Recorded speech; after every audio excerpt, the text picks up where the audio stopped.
que utilizan la droga más de 3-4 veces por semana en una cantidad suficiente, puede permanecer hasta un mes la sustancia en el cuerpo.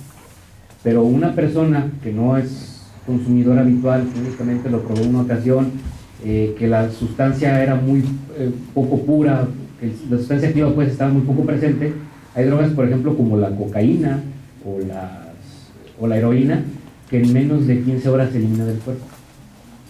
Depende de cada tipo de droga. Entonces, para eso hay que hacer primero la investigación histórica de la persona, sus hábitos de consumo, y ver si es factible o no el estudio de toxicología. Si no, se puede hacer el uso de un examen de toxicomanía, en donde el médico, un médico forense, un médico especializado, va a aplicar, además de la prueba toxicológica, una serie de interrogatorios y cuestionamientos médicos para medir sus hábitos de consumo. Y el examen de toxicomanía es mucho más elaborado y lo debe de practicar un médico. Si ya se observan, por ejemplo, cambios en la cuestión psicológica o cambios en la personalidad del sujeto, entonces ya no sería el médico, ya sería un psicólogo forense que tendría que hacer la valoración por hábitos de consumo, específicamente por hábitos de consumo.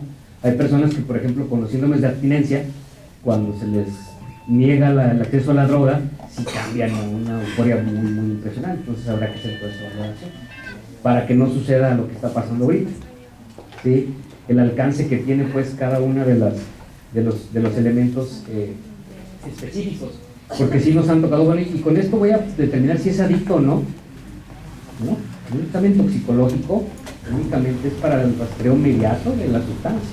Ya corresponderá a otro experto, a otra área, hacer esa determinación de adicción. Por ejemplo, los adictos son diagnosticados por los médicos, ¿sí? Entonces, esto va a ser o tendrían que ser diagnosticados por los médicos, ¿verdad? Más bien, no nada más con el examen de laboratorio. ¿Por qué? Porque a veces se carga mucho la mano para un lado o para otro. Es que ya dio el resultado positivo. Sí, pues sí, es drogadicto. Hay que ver todo eso, su antecedente histórico y toda la estructura la implicación que pueda tener en ese aspecto, ¿sí? Entonces, sí va a ser muy importante que se conozcan, vuelvo a repetir, los alcances y limitaciones que tiene cada una de ellas. Y lo pongo como tal porque sí nos ha tocado participar ya en elementos en donde incluso el propio juez nos ha dicho, bueno, ok, tuviste ese resultado, pero con este examen puedes determinar si es adicto. No se puede determinar. Es de la presencia o ausencia en determinado tiempo. Para la adicción es el examen de toxicomanía. Dígame. Otra pregunta. Bueno, ya se determinó que es adicto, pero hay personas que, todos los que son adictos de cualquier sustancia, tienen cambios de personalidad, porque yo he visto adictos que son excesivamente pasivos, porque si tú lo pides como prueba, ok, soy adicto, pero ¿y eso qué? O sea, yo no soy violento, no voy a trabajar, o sea, no puede ser determinante para pedir un divorcio o una pérdida de paz de potestad. Exactamente. ¿Por qué? Porque aquí, muy bien, licenciada, es una correcta precisión, porque como lo comentó el licenciado, bueno, a lo mejor es un juicio de potestad, y si yo planteo que esta persona es potencialmente peligrosa para la convivencia con mis hijos menores, entonces voy a tener que probar por todos los medios que existe esa peligrosidad, y ya corresponde, incluso hasta correspondería a un criminólogo determinar los niveles de peligrosidad que puede presentar un sujeto, adicto o no. ¿Por qué? Porque incluso hay personas que no son adictas, son violentas, ¿sí? O hay adictos, sí, o muy tranquilos. Entonces, esto va a ser muy importante. No con una prueba se va a poder comprobar o se va a poder generalizar este tipo de estructuras. Por eso es muy importante ahora irnos quitando esa telaraña. Préstame el cuestionario que había que se llama y fueron de los primeros cuestionarios que yo hice hace como 10 años.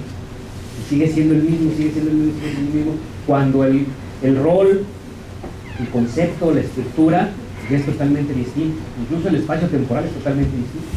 ¿Sí? Perdón. Entonces, aquí los propósitos de este examen toxicológico, de este análisis toxicológico, como ya lo hemos marcado, bueno, la detección de las drogas de abuso, la correlación que exista, la correlación médica, si es que así lo sugiere el experto, de que sea una correlación médica específica para determinar la adicción a través de un examen de toxicomanía, ¿sí? Las estructuras de las partes de las propias pruebas, la forma en la que se va a presentar la prueba, ¿sí? ¿Por qué? Exámenes toxicológicos pueden ser practicados, y esto se los digo porque sucede en la realidad, desde las empresas que compran sus kits, porque es relativamente fácil hacer un examen toxicológico con una tira reactiva, y es como las pruebas de embarazo que venden en las farmacias. La técnica es una inmunocromatografía que determina o detecta la presencia o ausencia del metabolito de la droga, y 2 rayitas, positivo, una rayita negativa, pocas palabras. Pero va a depender mucho del tipo de reactivo que se utilice, de la confiabilidad que tenga esa prueba, de los porcentajes, de niveles máximos y mínimos que detecte la propia prueba, ¿sí? Entonces habrá que cerciorarnos de que sea conforme a un protocolo estandarizado. Y esto nos ha sucedido, hay marcas, no por mencionar ningún país, pero hay marcas así como las hechas Made in China, ¿sí?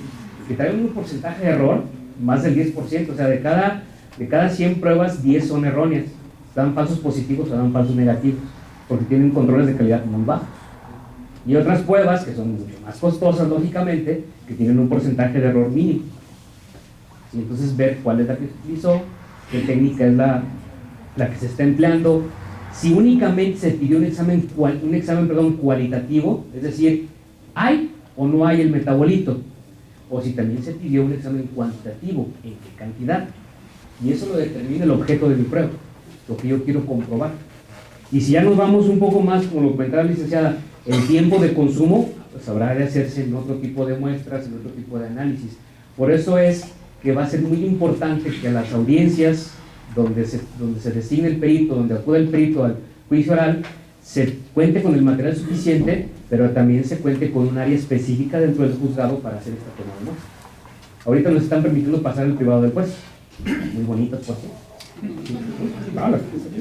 Sí, están, ni dan ganas uno de sacar, está todo así muy nuevecito todo, ¿verdad?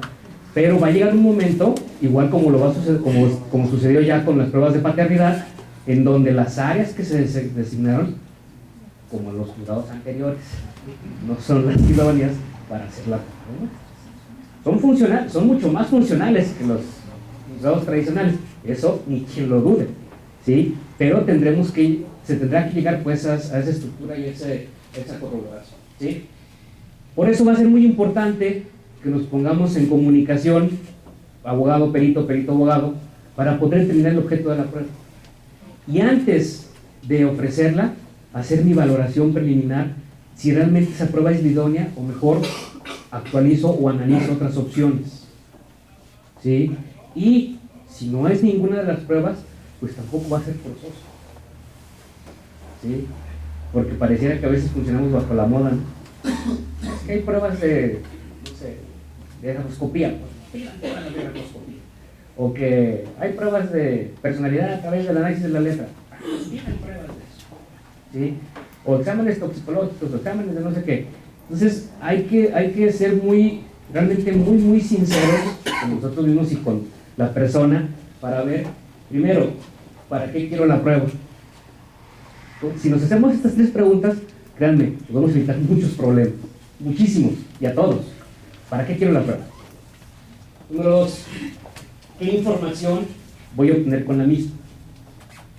Y número 3, ¿cuáles son los alcances y las limitaciones de esta prueba? Con lo que comentaba usted, que las pruebas pasan al privado del juez a tomarlas, ¿cree usted que se pueda alterar la cadena de custodia en ese sitio? Pues en teoría no, porque el juez está ahí. No, por la toma de la prueba, que no es el lugar idóneo. Pues es que ese es el material que tenemos ahorita, esa es la opción que tenemos ahorita. Debemos de confiar en que no se van a alterar y que el perito te da a demostrar, ahora sí que valga la redundancia, la pericia suficiente, tener su material adecuado para evitar contaminación, para evitar degradación, para evitar cualquier tipo de alteración que pueda sufrir la muestra. Porque ya de hecho no cumple el protocolo, ¿verdad? Sí, esa es una cuestión muy importante, porque sí está pasando. Nos ha tocado ver, por ejemplo, en ocasiones que el ofrecimiento de la prueba para un análisis toxicológico, como ya fue del cuestionario del pasado, se solicitó en sangre, elementos pilosos y orina, siendo que en sangre los exámenes toxicológicos no es la muestra idónea. ¿Por qué? Porque la mayor parte de los metabolitos inmediatamente pasan al hígado e inmediatamente pasan al riñón, y por lo tanto la orina es la muestra idónea para hacer un examen toxicológico. ¿Y qué es lo que se hace? Se lesiona al paciente, o se lesiona en este caso a la persona, en un lugar que es apto para la toma de muestra, y que finalmente lo único que se hace es complicar y alargar más el procedimiento en esa misma audiencia, aunque sea ya del sistema de brevedad. ¿Sí?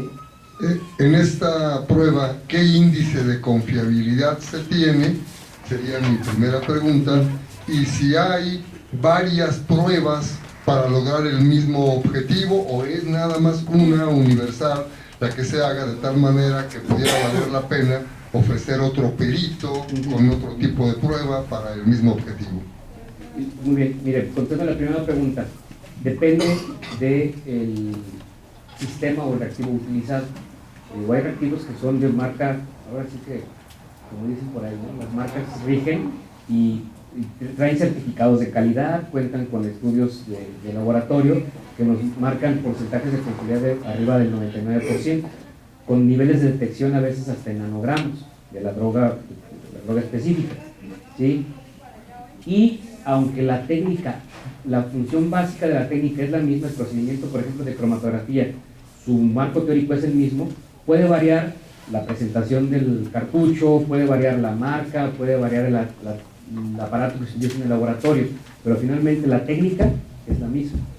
Lo que varía es la forma en la que se trabaja el procedimiento, ¿sí? Aquí los reactivos o las muestras que se toman, hay algunas que se deben de analizar tomadas a cierto tiempo. No se corre el riesgo de que pierda la validez esa muestra.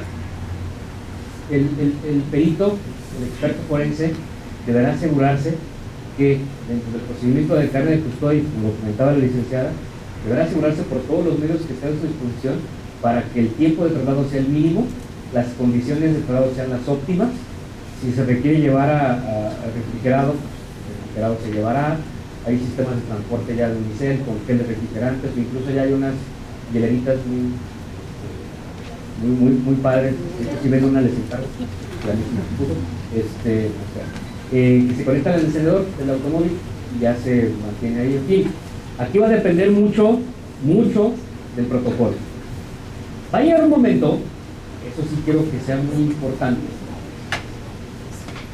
que la cadena de custodia por sí sola se cumple. ¿Qué sucede ahorita? Como decía por ahí uno, ¿no? Estamos en un proceso en donde no se duda de nadie, pero se desconfía de todos. Por eso es que somos a veces tan inquisitorios en el proceso de cadena de custodia. Pensamos que los errores máximos se pueden cometer en la cadena de custodia. ¿Pero por qué? Porque es una falta de credibilidad de nosotros mismos, para con nosotros y para con la autoridad.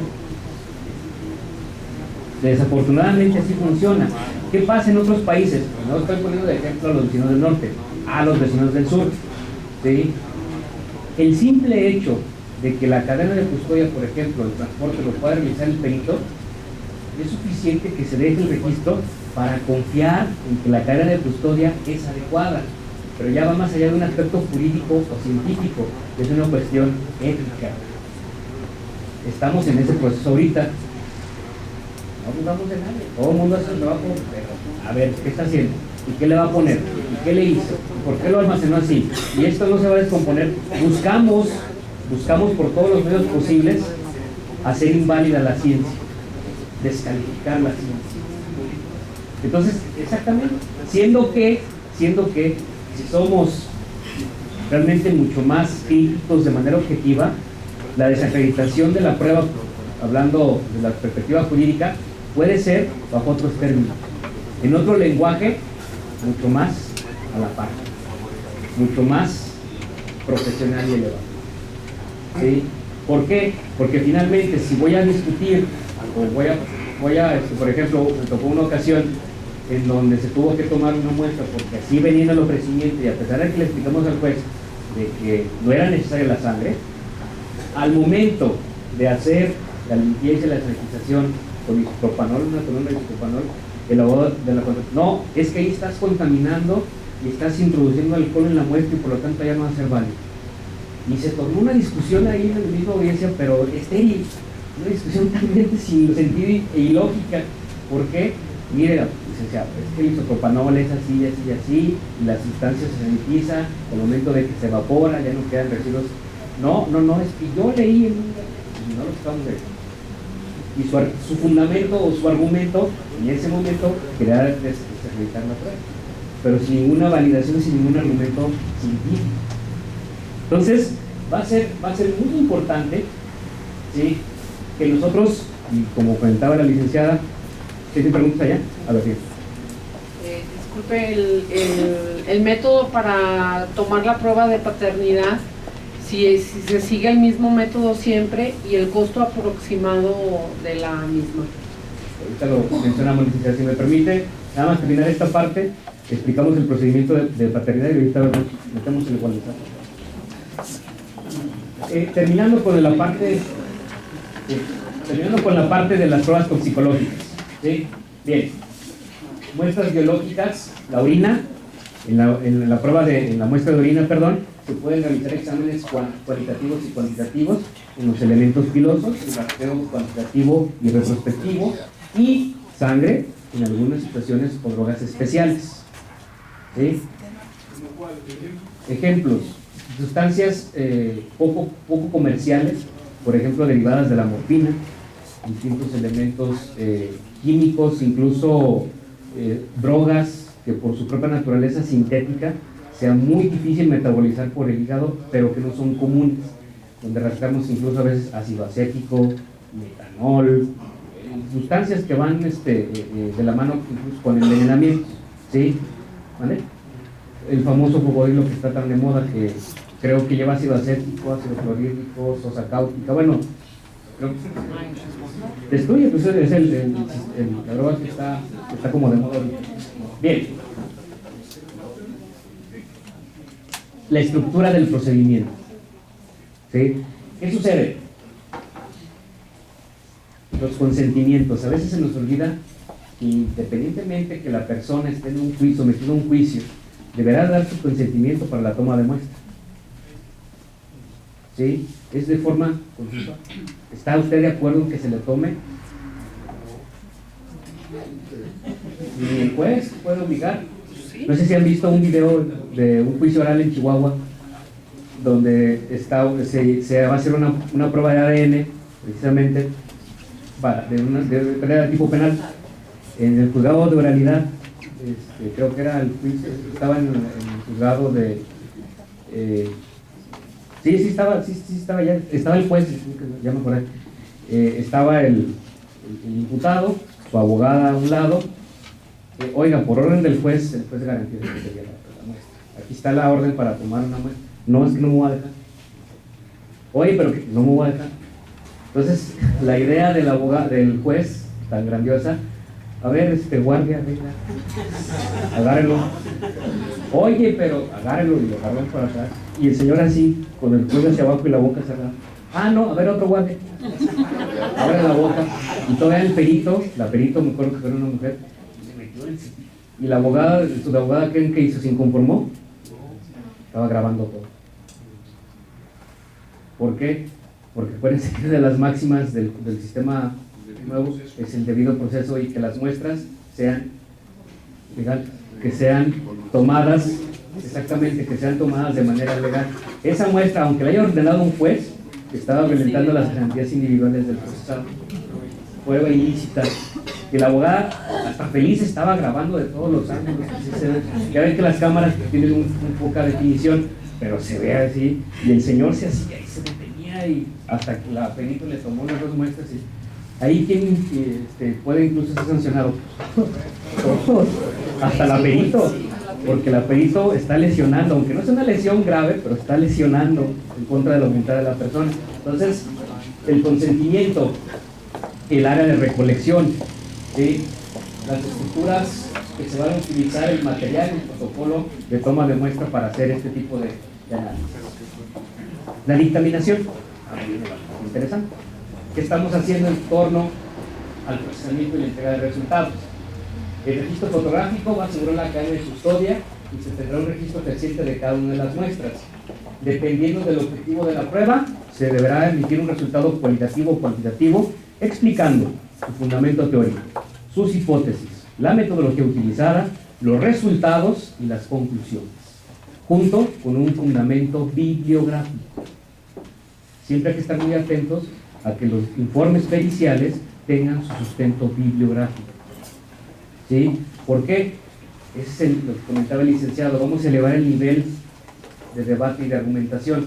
A ver, tú dices aquí que utilizaste estos libros. Pues voy a la biblioteca, los saco y veo si el fundamento teórico es obtenido de esos libros, si no, ¿de dónde los sacaste? ¿Sí? Que se respondan a las cuestiones planteadas en el ofrecimiento de la prueba y que esta respuesta es objetiva, clara y comprobable. De tal manera que cuando se llegue a la audiencia oral para la presentación de los resultados y que hasta entonces tenga validez ese informe pericial, el juez, el experto forense, el Ministerio Público y los abogados estén listos y preparados para los interrogatorios y contrainterrogatorios que habrán de surtir efecto en ese informe pericial. Porque como va a estar a disposición de las partes, ¿sí? Y el juez en ese momento lo va a tener para poder hacer el interrogatorio que crea conveniente, el perito deberá, o el experto forense deberá ir preparado de la A a la Z. Fundamento teórico, conocer sus hipótesis, hasta el nombre de las personas que analizó, ¿sí? Porque más de uno los ha de haber visto, ¿no? Que el copy-paste famoso de Word no nos dice que este es el nombre del dictamen pasado, no lo pongas, el sujeto de ahorita ya se llama distinto, y se le fue el nombre del peritaje pasado, ¿sí? Entonces, habrá de conocer el juez en ese momento los resultados de las pruebas, podrá hacer preguntas de carácter profesional, técnico o científico que no entienda, ¿sí? Porque el juez va a estar en toda la libertad. Oiga, explíqueme qué es la técnica de cromatografía. ¿Quedó claro? Si no quedó claro, oiga, es que esta parte no la entendí, ¿me la puede explicar al tribunal, por favor? Adelante. No hay que sentirnos amenazados. ¿Sí? El experto forense va a presentar sus conclusiones de manera oral, va a presentar estas conclusiones y resultados señalando de forma clara, concisa, dando respuesta al interrogatorio, y como son las conclusiones científicas, cortas y bien explicadas.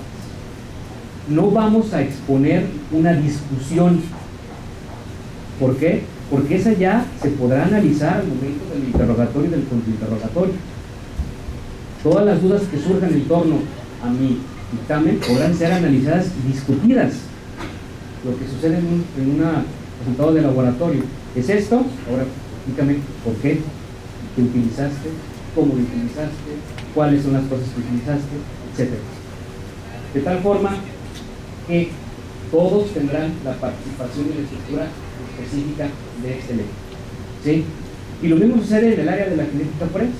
También dentro de los sistemas de oralidad y los sistemas tradicionales, para la comprobación de la paternidad, la comprobación científica de una relación biológica de parentesco y la implicación jurídica que puede traer a quien, en su mayoría, a menores de edad. Esa es otra forma ahorita que está siendo analizada y está sujeta a debate. ¿Por qué? Porque finalmente mucho hablamos de los derechos humanos, mucho hablamos de los derechos de los niños, que México es fenomenal para firmar convenios internacionales con la ONU, con la UNESCO y firmar derechos así. Se respetan todos los derechos que vienen enmarcados en la Constitución. O sea, sonó como el comercial, ¿verdad?, de los derechos humanos. ¿Sí? Y vamos a hacer uso igual de una aplicación de las ciencias básicas que denominamos genética para poder estudiar y para poder caracterizar una prueba pericial en materia de genética molecular. donde lo que se quiere es la obtención de un perfil genético de identificación que permita la comparación de ciertas regiones o marcadores genéticos para determinar el vínculo o la relación de parentesco de tipo paternidad o maternidad o hermandad o cualquier otro índole de relación aventular o de parentesco que pueda presentarse entre dos personas. En donde la propia prueba como tal, lo único que nos dice es si existe ese vínculo de parentesco y en qué porcentaje. ¿Por qué? Porque la prueba de genética forense, la obtención del perfil genético de la persona y su fundamento es de carácter estadístico. La prueba de ADN, su estructura y sustento mayor es la estadística, no la técnica como tal. La técnica es importante, como comentaba el licenciado, la técnica es la misma. Se extrae ADN en el laboratorio, se amplifica, se procesa y se hace una secuenciación y se obtienen los perfiles. La técnica es la misma, pero la base de su sustento es estadística. De ahí ese famoso 99.99% de probabilidad de paternidad, ¿sí? Que no tiene una implicación de error, no tiene una implicación de imperfección, sino de que sustenta que es esa probabilidad más alta de que el individuo es el padre biológico de ese menor y no otro individuo del resto de la población tomada al azar, ¿sí? Entonces, esta parte o esta estructura para la determinación de parentesco. Por lo tanto, la obligación de la emisión del resultado también va sujeta a las mismas preguntas anteriores, ¿sí? ¿Qué quiero con la prueba? ¿Para qué quiero una prueba de ADN? Pues para determinar si existe relación biológica de parentesco. ¿De qué tipo de parentesco? De tipo paterno. ¿Entre quién? Entre el sujeto A y el sujeto B. ¿Cómo deberán ser emitidos esos resultados? Con su interpretación del valor biológico y su interpretación del valor estadístico, ¿sí? Número 2. ¿Qué información voy a obtener? Única y exclusivamente los perfiles genéticos y su relación. No más. Se fijan cómo cada área tiene su propia respuesta. No voy a obtener datos de enfermedades, no voy a obtener datos de familiaridad, no voy a obtener datos de otra cosa más que lo que se está preguntando. Y cuáles son los alcances y las limitaciones que tiene la prueba. Porque sí es cierto, esta tecnología del ADN recombinante aplicado con fines forenses es muy joven, apenas va para 30 años. Que Alec Jeffries en el 83 al 86 perfeccionó la perfilación genética. Entonces es muy joven todavía la técnica de ADN, ¿sí? Y por lo tanto tiene distintos alcances bastante buenos, pero también bastante limitación. No de todos los propios es posible. Habrá que modificar los protocolos en las propios salas de audiencia de oralidad para encontrar un lugar adecuado. Nos ha tocado, por ejemplo, realizarlas en Guanajuato capital y nos pasan al área lúdica de los niños. Hay un área acondicionada para oír y escuchar al menor, en donde no se le ve el rostro por la videograbación, por la protección de los derechos del menor, ¿sí? Y ahí se hacen las tomas de muestra del menor. A pesar de que pues, se tranquiliza el menor, no es el área adecuada para la toma de muestra, ¿sí? Hay que sanitizarla, hay que preparar, el perito tiene que llevar más material para poder realizar este procedimiento. Igual para los adultos, ¿sí? En donde se hace la toma de muestra, pues donde está la videograbación, y es ahí mismo en la sala de audiencia. Entonces habrá que acondicionar el área, hay que sanitizar, limpiar, etcétera, etcétera.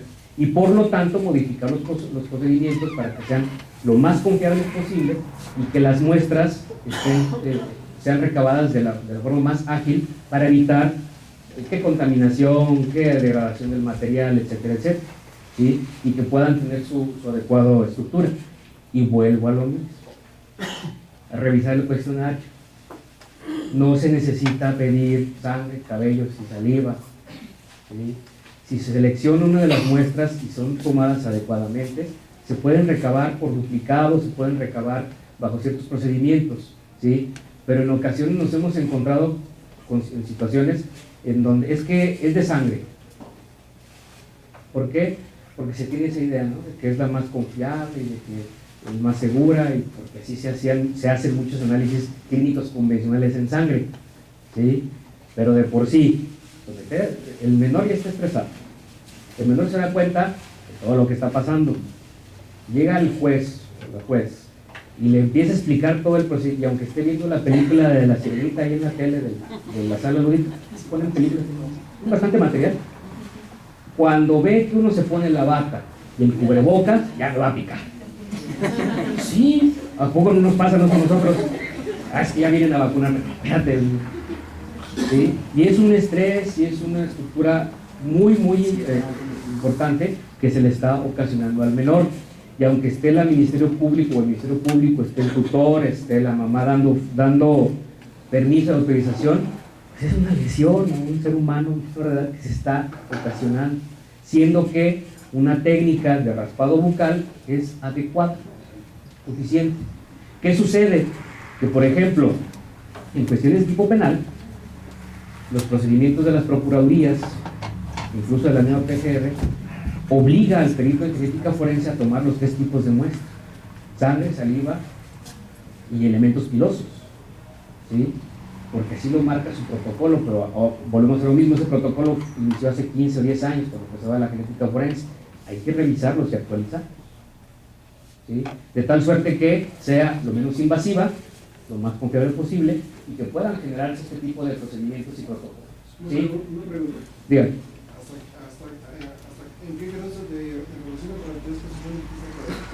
Depende del objeto. Las más comunes son de vínculo directo, es decir, de paternidad, de maternidad o de hermandad. Pero existen las denominadas pruebas avenculares, en donde en la ausencia de uno de los progenitores y teniendo muestras biológicas de tíos, de sobrinos, de medios hermanos, se puede establecer este tipo de estructuras hasta en 3 generaciones por las técnicas convencionales de ADN. ¿Por qué? Porque si se quieren recorrer más el árbol genealógico, existe el ADN mitocondrial, pero aquí en México es una técnica muy costosa, solamente 2 o 3 laboratorios de procuradurías lo tienen, ¿sí? Y es bastante tardado el procedimiento, ¿sí?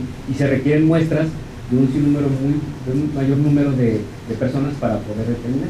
Por las técnicas normales o convencionales de ADN nuclear, con los marcadores genéticos que se utilizan en la mayoría de los laboratorios, hasta 3 generaciones, ¿sí? Y ya si se quiere más, es el ADN mitocondrial, ¿sí? Para este tipo de estructuras. Bien, los resultados. Creo que ya me pasé de que era un cartón.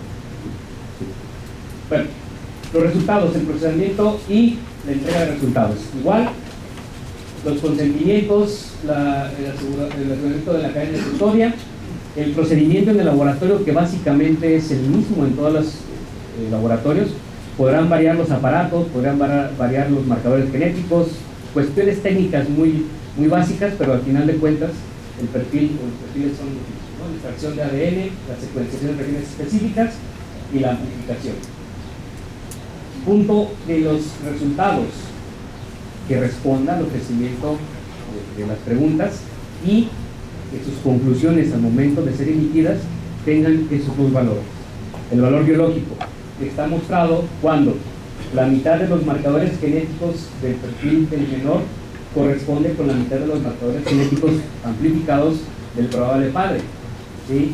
Y se tengan 13 de 13, 15 de 15, 16 de 16, 22 de 22, el número de marcadores que maneja cada sistema de amplificación, con un porcentaje de probabilidad de paternidad de tanto, que deberá ser superior siempre al 99.9999%, y un índice de paternidad superior a 1000, que nos representa que es 1000 o 10.000 o lo que salga en ese análisis, veces más probable que ese sujeto es el padre biológico del menor y no cualquier otro individuo del resto de la población.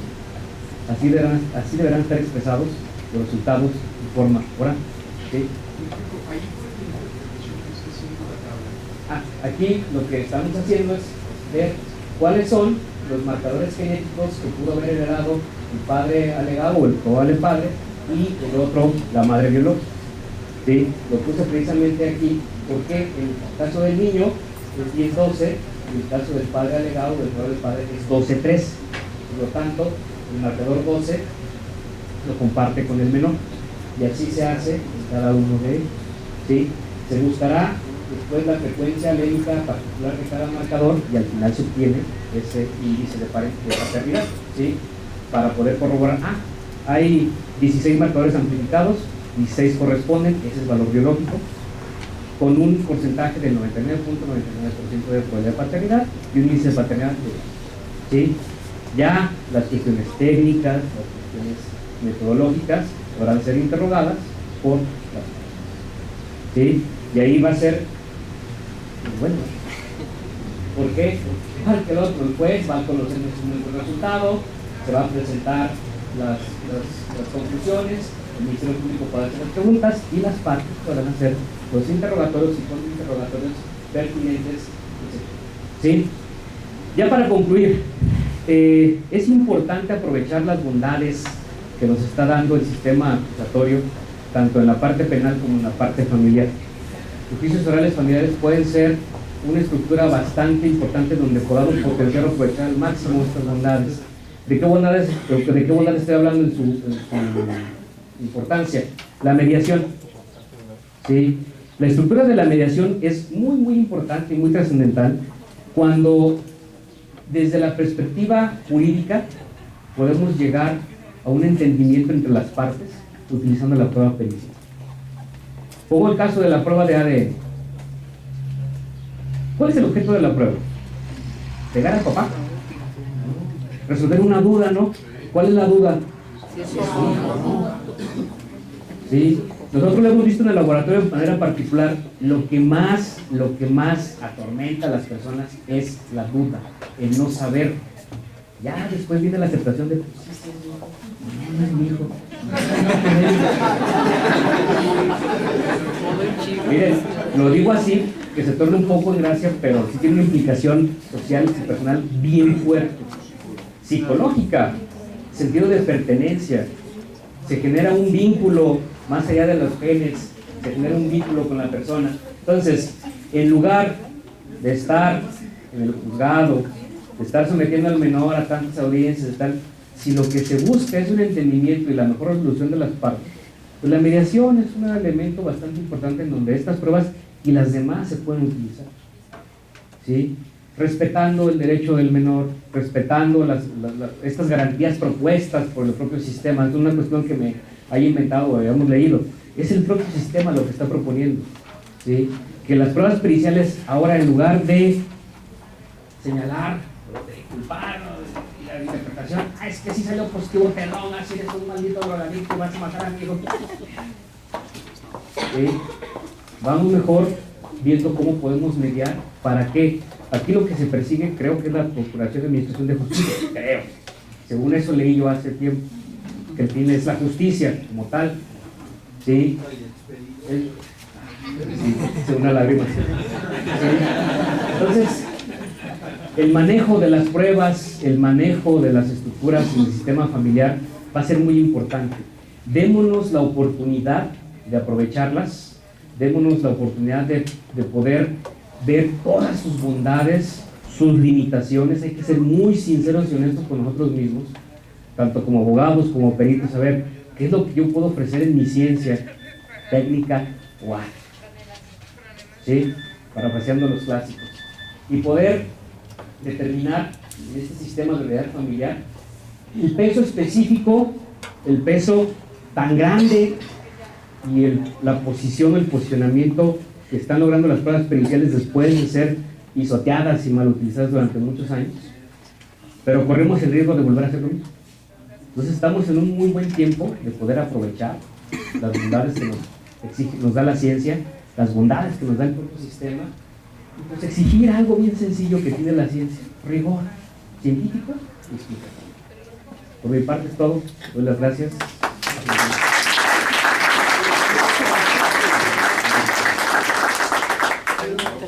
Si por favor nos pudiera hacer algún comentario sobre una prueba pericial usada tanto en la realidad familiar como en el proceso penal, como son las pruebas psicológicas, en un dado caso para la violencia intrafamiliar y en otro caso para las huellas psicológicas de los delitos sexuales.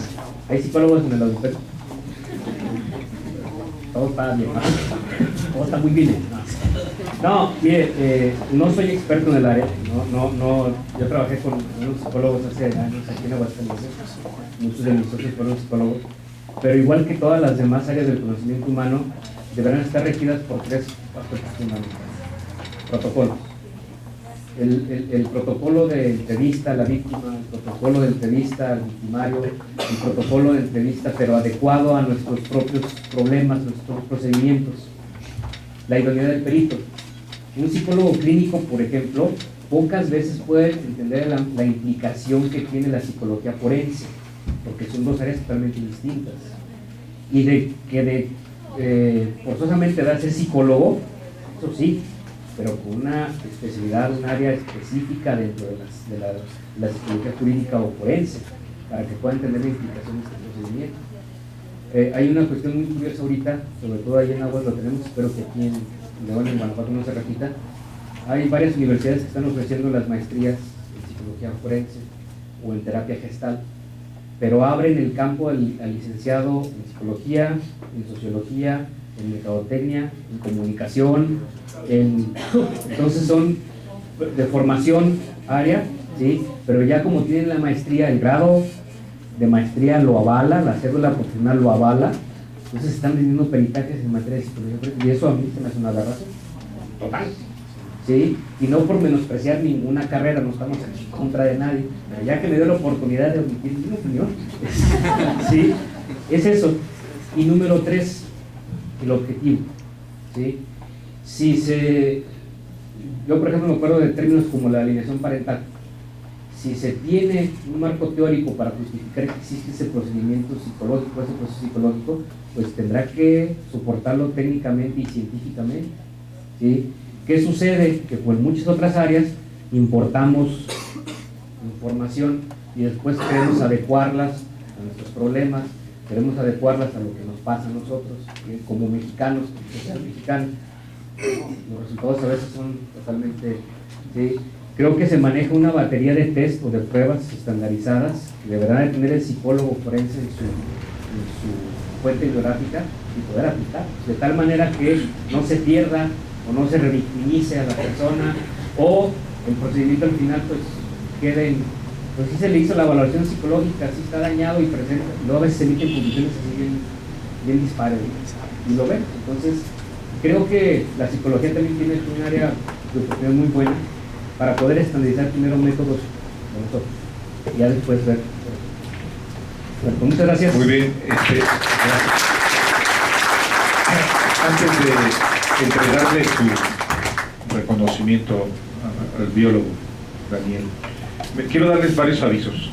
Primero, el próximo viernes 31 tenemos un ciclo de conferencias que más bien es un curso. Se llama El control difuso y grupos de situación de vulnerabilidad, los deberes de actuación en caso de que involucren a personas con discapacidad. Va a ser impartida por la maestra Alejandra Sandoval, que es abogada de la Corte Interamericana de Derechos Humanos. Nos costó mucho trabajo traerla, entonces espero que por ahí vengan, es muy interesante. Es a las 4 y a las 6 es la cláusula pro persona y su aplicación inmediata. Ella va a ser, esta va a ser impartida por la doctora Jimena Medellín, es doctora en Derecho, que viene del CIDE, también una escuela muy, no sé si es prestigiosa o prestigiada, o las dos.